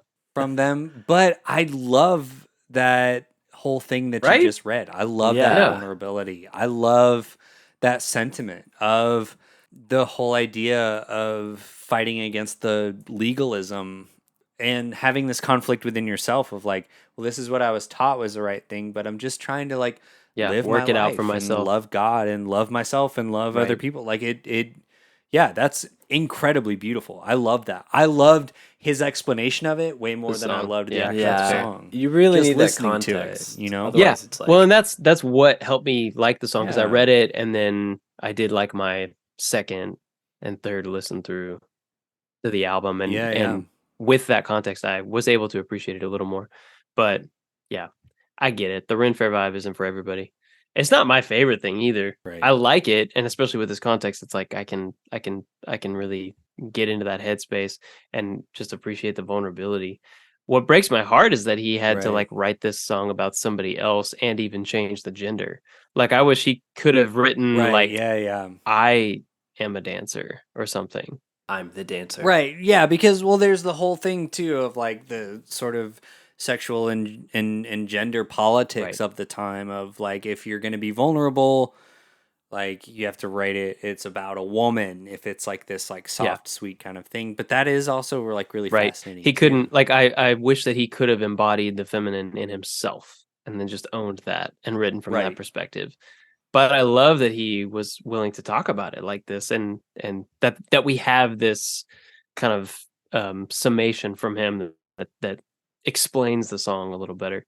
But yeah, I mean, musically, is it my favorite? No. Like, I got no qualms saying that. But that's why we have both of us on the show, though. There we go. I'm not really focused on the. No, that was a great pull. I went to the songsoflarrynorman.com too, TJ, but I didn't get that great of a pull. So thank you for that wonderful context. That was This one, that was very good. This one felt very much like the Pardon Me of this record, like that was on Only Visiting This Planet. Even like similar vibes, having like the strings and like the real slow and like his like vulnerable like vocal delivery as well. Yeah. And that's probably a better song, but I like that he's doing the same thing on this album too. It was rough hitting this right after like the rockin' Christmas time of one going from Christmas time to like dancing in a park and then like the Rolling Stones to this. Yes. Yeah, it's just like, why was Christmas time on this album? It did not belong. Fucks up the flow so hard.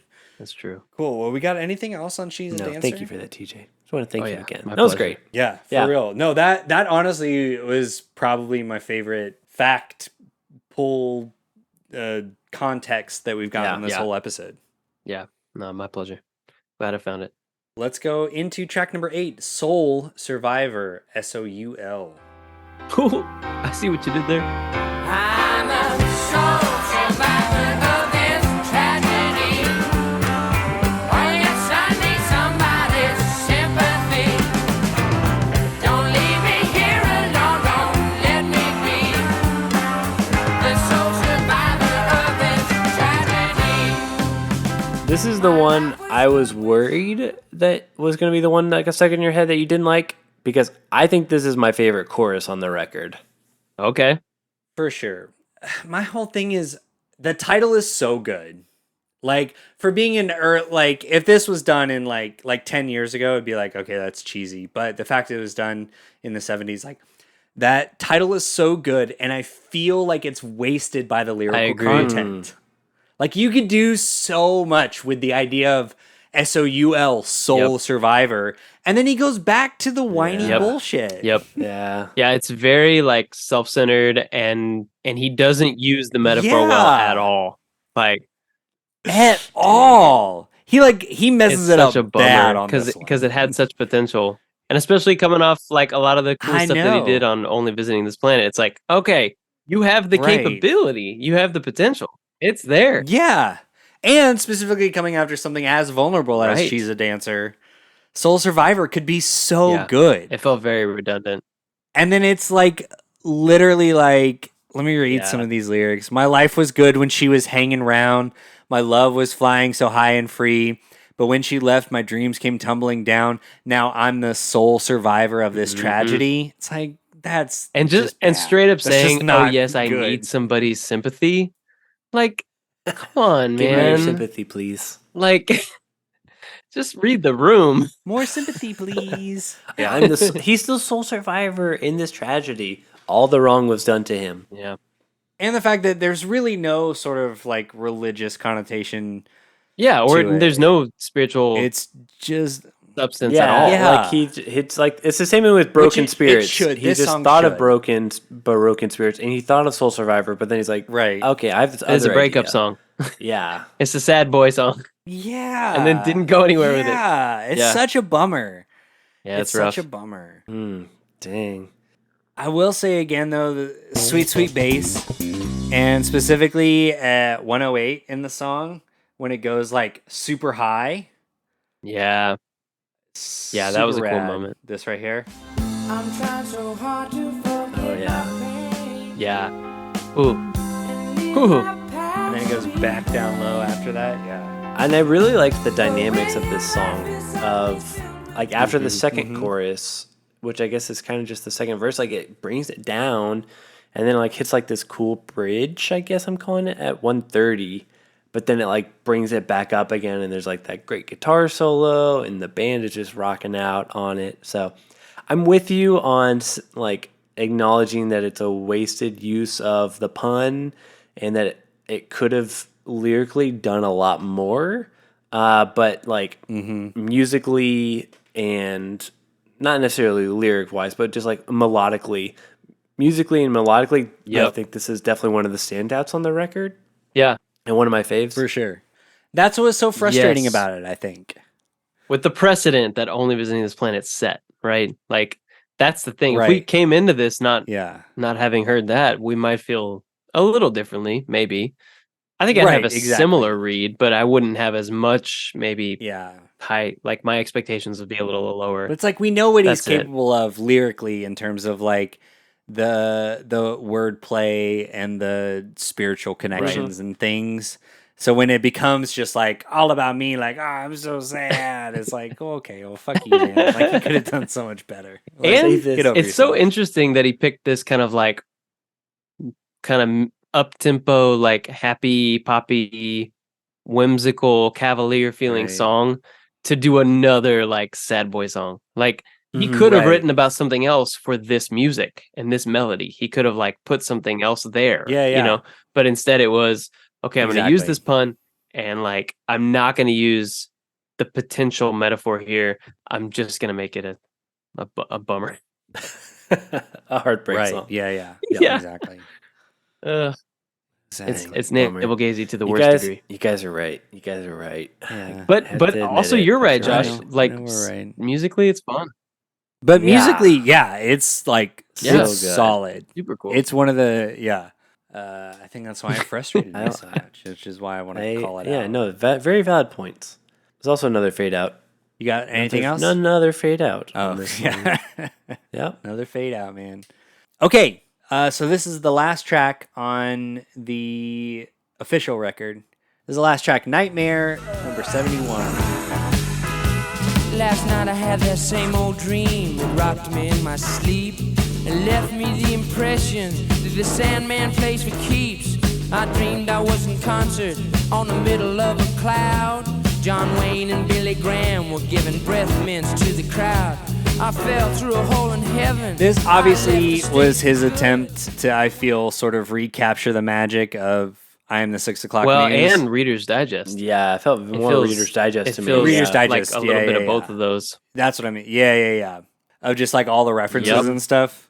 But okay, as the resident movie guy, you guys want me to give I was context on hoping you would. You have to, because so many of these references are so entirely obscure. No, they're Kylan, all. and you knew all these, didn't you? Oh, I have no doubt. yes. Of course, I knew you would. Yeah. I knew Harpo seriously, Marx. be honest. Was there one that you didn't catch? Be honest.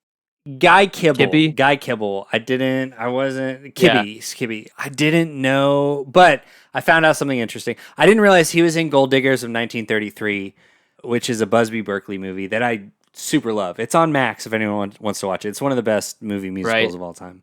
But yeah, okay. Context. Bill Robinson. He was a black dancer and performer, often known as Bojangles. Well, and he was in a movie with Shirley Temple, right? He was in 5 movies with Shirley Temple. It's all basically what I think happened was he watched a Shirley Temple movie before he went to bed because Guy Kibbe was also. I needed your interpretation of Temple like movie. what happened here, and this is not disappointing. Thank you so much. He for sure, yeah. No, he for sure just like was like eating chicken wings and watched a Shirley Temple movie and fell asleep, and that was in like, a lonely the whole hotel thing. in Minnesota. Came up with this song. Right. There's Errol Flynn, Ronald Coleman, and Elmo Lincoln, all silent film stars. Yeah. All silent film stars. Stars of the Hollywood Golden Robin Hood? Age. Yeah. He was Robin Hood. He did a lot of swashbuckler films. Yeah. Okay, I have a crazy story. I want to go off on a little bit of a tangent here. Because he talks about Harpo Marx. Well, it's a marionette of Harpo Marx, right? That's his song version. Well, guys, there's a Harpo Marx Shirley Temple connection. Oh, as well. okay. So I don't think he was specifically in any movies with her. She might have been in Animal Crackers, but so Harpo Marx was apparently obsessed with Shirley Temple when she was like a kid. Like to a That's not weird problematic degree, at all. to a way that now given like lots of years Unfortunate of stories. Let's call it perspective. yeah, it's so in Groucho Marx's autobiography that came out in 1973. Same year as this record. He wrote about this. He wrote about this a little bit. He said, "We were shooting horse feathers. It was a college picture, and we had to go on location and shoot some scenes at Occidental College. A little girl would come by each day and watch us work. She was usually with her father or mother. Harpo wasn't married at the time, but he was crazy about this little girl. It's a weird qualifier. I don't like so that. crazy about her that he offered her parents $50,000 for her. No, But of no, course, her no, no, parents no. didn't accept. No, the sentence stops. It turned out the sentence little stops there. Yeah. It turned out that the little girl was Shirley Temple before she got into movies. She was beautiful and cute. Harpo wanted to buy her. When she grew up, she became a real reactionary. She became as far from liberalism as you can get. It's like, yeah, no shit, dude. Like, strange comedy men tried to buy her for $50,000? What the fuck is that? Oh my goodness. But that is just like insane, That's a normal thing right? people do. Buy your daughter for $50,000 right now. I think in the 30s, maybe. No, I don't Like know. any of this. Oh, I don't man. either. No wonder he Like- made Harpo and Mary. And I feel like that's what he deserves. I feel like this was all treated at the time. It was all treated as like, Well, oh, that's- that's so cute. She that's turned out just to be how famous. things He are. wanted to adopt her. It's like I don't think that's Yikes, man. what happened. No. So then most of my notes ended up being about how fucked up that was, and I forgot to write notes about the actual song. but kind of circling back, like what do you think Larry's obsession is with like early like 20s 30s Hollywood? Like what is going on Yeah. here? I think that's just like the same way that people now are obsessed with the 80s But it and wasn't 90s. like 50s Yeah. and You know what I mean? 60s Like- Hollywood. Right. That would have been when he was growing up. Right, It was right. It's like way before his Yeah. time, and it's like a little girl and like all these randos. I think he just, I mean, because like I think a lot of those Shirley Temple movies and stuff were some of the first movies that were just like shown on television True. regularly. Because this was also, remember, this was before VHS and before home video became a thing. So it was essentially whatever was programmed on TV. And a lot of times, what was programmed on TV was stuff that either had fallen into the public domain or stuff because it was a lot older was a lot cheaper to license. So I More think accessibility. yeah, it wasn't that necessarily like, you know, I think probably growing up, especially if he grew up in like a poor neighborhood and stuff, like if they had television, most likely what was on there was going to be more of that like way older Silent stuff. films got real cheaper to license once sound became a thing. Like, all of a yeah, sudden it's like, exactly. wow, we gotta sell these. Exactly. This has been I Love Films. Yeah. Yeah, Kylan, have you ever thought about talking about movies in a podcast format? Never. I would love to. You would hate Someone that, give me right? an opportunity. Yeah, I Someone don't know give if me a he's qualified platform. enough to do so. No. I should probably do not. it instead. You and me, TJ. Yeah. Let's do it, man. Let's do it. We don't need Kylan to do it. He brings us down. So, movie films and things. Yeah, I didn't know any of hate this these. bit. I didn't hate know this any of bit these with a people fiery except for passion. Harpo Marx, which I'm now regretting knowing. I knew Errol Flynn. I think I knew that Bill Robinson was like a major player in that era, but I didn't know why. And then I looked up the Shirley Temple connection and like tap dancing, right? He's like a tap dancing star. So, Yep. but okay, here's my thing. So Larry's his most Dylan on this track. I think we can agree. For sure. I wrote And- that too. And Yeah. I just want to understand like what his connection is to like, I don't know, it feels like a little bit of a leap between the sort of who's who of Hollywood in the 30s and the like weird apocalyptic environmental message that he's making. Of the And 70s. the great egg of Euphrates came down it gets out of into the like sky. weird future past kind of stuff of like Atlantis, right? Like it starts as like a Right. who's who of Hollywood in the 30s, and then it gets into environmental concerns and in an apocalyptic style, and then it's him having a conversation with a marionette of Harpo Marx about more Hollywood name drop people, and then he's losing his girl, so he comes back to the sad sack Right. like breakup thing. Even in this song, even in this weird nightmare story song, he's still fixated Right. on like the lost love component And of he this has to album. do his He own can't cooking drop now. it. Yeah. Yeah. Well, Like, I don't know. I think this song is pretty indicative of both the best and worst tendencies of Larry Norman as a Yeah. songwriter. In that he's either entirely too navel gazy or he's entirely too cerebral. Mm. And this has like a mix of both. Like, although to be fair, this does feel like a nightmare. Totally. Like it feels like he literally was keeping a dream journal and woke up in Wrote the it all middle of the down. night and just Yeah. wrote it down and then just sang it. For You know what I sure. mean? Like, but without maybe a lot of thought for the metaphorical meaning behind it and more sort of focused on the referential element of it, to maybe attempting to do the whole kind of Bob Dylan Right. thing of like, let me just, or even the kind of John Lennon thing of like, maybe let me just spout And a bunch see of if it- nonsense and let people interpret right, it see how if it they will. lands some way. Yeah. And I don't think it really Yeah. lands. Well, it's all over the place, and like I don't think it's, I don't know. I'm not gonna say it's a bad song, but it's very confusing and convoluted because he goes Yeah. from all of that stuff to like quoting Right. Jesus when he says, "Man does not live, Right. but just survives." Well, that that was whole cool. section- Like I was like, all right, That whole section that felt like some of the songs from Only Right. Visiting This Planet. The Let the Proud but Dying Nation Kiss the Last Generation. He says, like, we kill our children to swap our wives. We swallow pills in 4s and 5s. Like, all of that I thought was, like, really interesting. But when it comes right after I said Errol Flynn dropped by, but he tried to yeah. steal my girl. I'm stuck with my own cooking. And then he said exactly 89 words to me. I'm just like, okay, this is... this yeah, makes it's a little no self-indulgent in a Makes no bad sense. way. Yeah, and the whole thing for me, and I feel like in making this, because this is what another instance, the last song on the record is where he says the album title. So we lost it so long ago, The Garden, or we left it so long ago, The Garden. Right. Mm-hmm. And I feel like if this is going to be the crux of the idea that you're going to name the record on, Right. all of these ideas I really like. And I like the whole of like, once again, you have this idea of like, if you're making this trilogy and like, I'm going to explore the past, like with going back to the garden, Right. a lot of that is encapsulated in this song, but not on the rest of the record at all. Yes. So I'm like, Right. I like your idea, but all of that is only in this one song.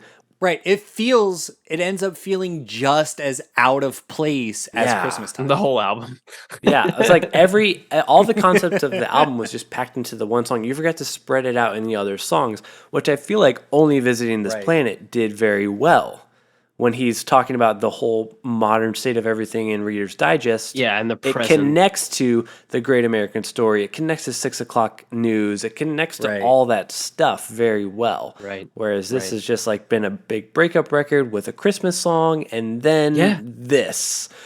And like maybe that was his hope, is that like it's a breakup record, so that's the past, right? Like I'm like reflecting on love Right. and lost love, but it's so intensely personal and weepy that it doesn't connect the personal to the universal, like we talk about a lot of times on this podcast. Like that's Right. good writing.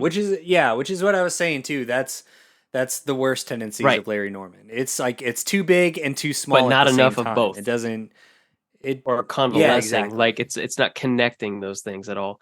And he says the words "the Correct. garden" a couple times in the album. I clocked Mhm. that, and I was like, okay, I see what you're doing.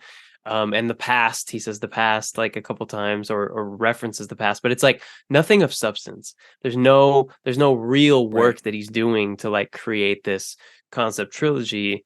So yeah, I don't know, man. The one The one line that I loved in this song was, I dreamed I was, it's at the beginning of the song. I dreamed I was in a concert in the middle of a cloud. John Wayne and Billy Graham were giving breath mints to the crowd. That's the best line in this song. Yeah, I love it. Yeah. John Wayne and Billy Graham Yeah. giving breath mints to the crowd. What an image. Uh-huh. Incredible. And so I think it says a lot about the song, maybe the album as a whole. Yep. I did find Yep. because he says Harpo Marx, I think, says that he said 89 words to me, and Yes. Larry says count them. I did. It's 94 words. Oh no! Oh no! Yes. He didn't even count his own words It's right. 94 words. Yes, I did find a note for this on Wikipedia that it says in the original version of the song, however, the actual number of the words is 94. The version from almost ... so long ago the garden and the MGM singles adds a further 5 words where he says we sleep till he arrives, bringing the added count words? up to 99. Oh no! Norman makes reference to this near the end of the song, leaving the past behind from the album Something New Under the Sun by singing 89 is really 99. So we get more of his retroactive correcting. So he realized it's bad Yeah, math, and he like fixed it by adding. yeah, he adds it and he's like, 89 is really Right. 99, guys. And it's really Oh 99. my goodness. Yeah, buddy. I don't know. It's wild to me that he said that this was his favorite Yeah, that's record crazy. because it feels. I a lot need the next more one to be better. slapdash Than I need it. I know. I need it Oh, to be better. man. Okay, we have done it. We have listened to "So Long Ago the Garden" by Larry Norman from 1973. So it comes down to this: our final verdicts, flop or bop. How do we want to do this, gentlemen? Ooh. Does anyone want to go last? I don't. You don't want to go last. Okay. Kylan, I'll go first. Me, TJ. Sure. Why not? Perfect. Okay. So I had very high expectations for this record, obviously. Only Visiting This Planet was so good. And I talked a big game on part did. A. I was pretty sure we were all going to bop it. And then I listened no. to it.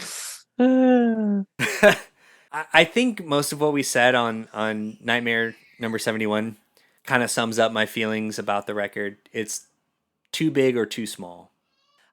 There are a lot of really, like, the musical production was so good. Lyrical content just bummed me out. It Yep. just wasn't up to par of what I anticipated or expected from Larry Norman. So, unfortunately, it's going to be a hard flop from me. Yeah, Brutal. I get it, man. Hard flop. What about you, Josh? I'm not curious. surprised after I'm curious hearing where you land. us talk about the record. Y'all have brought to my attention a lot of the flaws and a lot of stuff that. Okay, so my experience with this was I was You on were on vacation. vacation. Vacay Josh. Vacation, Josh. That could have changed your It could have. perspective. Okay, for because sure. I first listened to this. I listened to like the first 3-4 songs on vacation while we were just chilling. But then I like got like my really good listens in. Is like we were driving. It'd been like it's 9 p.m. We're just into Oklahoma, driving from Minnesota all day. Everyone's like going to sleep. So I put my headphones in so I can like be like, all right, it's time for me to drive and finish out this road trip. And I put this on and I'm just like vibing because the music, the production is so good. Right. And The I was production like, is oh super man, good. I was feeling it. I was having a great time. I was like getting to like relive like the greatness of Only Visiting This Planet in a way. Like, oh, I remember how good that record was and that how fun that episode was. And I was going to call that. I was surprised. I'm glad I didn't, but I was thinking, I was like, man, TJ might even like this record more because we're not going to have the Larry Norman problem of hate the message, love the vibe. Because there's not much like there's the religious part of this record, which I think y'all, Right, a lot of yeah, y'all yeah. had some issues with, is not to be found on this record because it's just right. breakup songs instead. So Yeah. But little did you know that we apparently had the opposite problem. It wasn't spiritual enough. like Larry, I expected more from you. So yeah, I was surprised, but I agree with everything that we talked about on and all the points that you raised. I think I'm still gonna give this barely a bop because I was jamming it so much and I've definitely realized like my first impressions of it were super high, and then the more I've listened to it throughout the week to like write my notes, my enjoyment of it has like been declining. But I think as of right now, Right. it still falls above the bop threshold. Okay. All right. All right. Respect. Well, Josh, you blew our minds when you brought us Mr. Larry Norman, and we visited his Mhm. planet in the present. And then we went back to the past. And though we often view the past through rose-colored glasses, as we let nostalgia wash heavily over us and inform our opinions of things. Oh, hold on, TJ. Hold on. I think you're missing Oh, your thanks, buddy. soapbox. Hold on. I got it right here.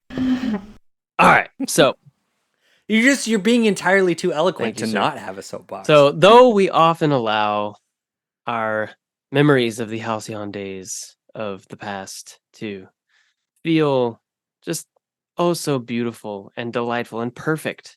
In this case, so long ago. The garden stinks, man. I gotta flop it. It's sad. It's whiny. It's self-indulgent in all the wrong ways. The production is so sweet. I completely good. agree with both of y'all. The It's production so good. rules. And, there's a lot of cool things that happen over the course of this album. I liked the moment where he got really vulnerable on She's a Dancer. I, I enjoyed some other moments and turns of phrase that were really cool, and the looper concept sci-fi existential song, it was a blast. I like digging into that. But overall, man, this album is not Larry's best. I'm just gonna say it. I don't think it's Larry's best. And I'm ready to go to another land in the future with you guys. In the We're gonna future. go to another land in the future, and we're Yeah. gonna see if Larry returns to form or if he stays so long ago in the garden. in the flop in the garden. Flarden, you might say. Flarden. Yeah, okay, so I think for me, I think it comes down to Yeah. expectations. Yeah. For sure. Like I said earlier, if we had come to this album without only visiting this planet, right? Like, Right. I think I would have Yeah. felt differently. I think I would have given it more leeway in terms of being like a quote unquote CCM record from the 70s. I think I would have been a lot less harsh in that, like, wow, this is really interesting that it was controversial because it's a quote unquote Right. Christian record that's talking about more of these like personal relationship things. I think more of the expectation Josh had for us to interpret this. yeah, fairly. But yeah, it comes down to we listened to And Only it set a Visiting This Planet precedent. first, and that It was was so great. fucking good. We yeah, loved it. exactly. Exactly. Larry, we love that album, man. So we'll see. We'll just Yeah. see in another Yeah, land. we'll see. Is Yeah, that we'll other have to. land on the planet? Is it on the same planet? Oof. I sure hope so. Or is it in the garden? Is the garden in the land We don't know. on the planet? Kylan, questions that we can brought answer. up Who a knows? note that I forgot to mention on Nightmare that I want to just say real quick about. I did find Larry says, "Hell, I'm lonely, can't you see?" And I was like, that's very interesting that, like, I guess what most people in the Christian community would consider like a curse word is like Larry saying, dropping this on Right, yeah, 1973. yeah. So I was like, whoa, that's controversial Yeah. as well. So Yeah, I pretty meant to say edgy. that there, but yeah, I just had to bring it up because I was like, oh, I can't believe he actually said that in It 1973. is really good, though. It is Yeah. good. But yeah, I think it just came down to expectations. I think our expectations did. were too high because we've seen what Mr. Norman can That's do. it. And he just didn't bring it the way And I'll I say just have to this. hope this is the low But- point in the trilogy. I hope so. I hope, yeah. And I'll say this. Yeah, I just read for that real. In Another Land contains some of Norman's most well-known work. So I hope that that's because Okay. it's some of his best and therefore traveled far and wide and had critical acclaim. Right. That's my hope. Fingers crossed. For sure. We will Me see. as well. Fingers crossed. We'll see. I think we're covering that next year. Finish right? out our trilogy. That's it. Yeah. All right. Okay. So I think that's going to be it from us. If you like this, we got more bonus content on our Patreon at patreon.com/churchjamsnowpodcast.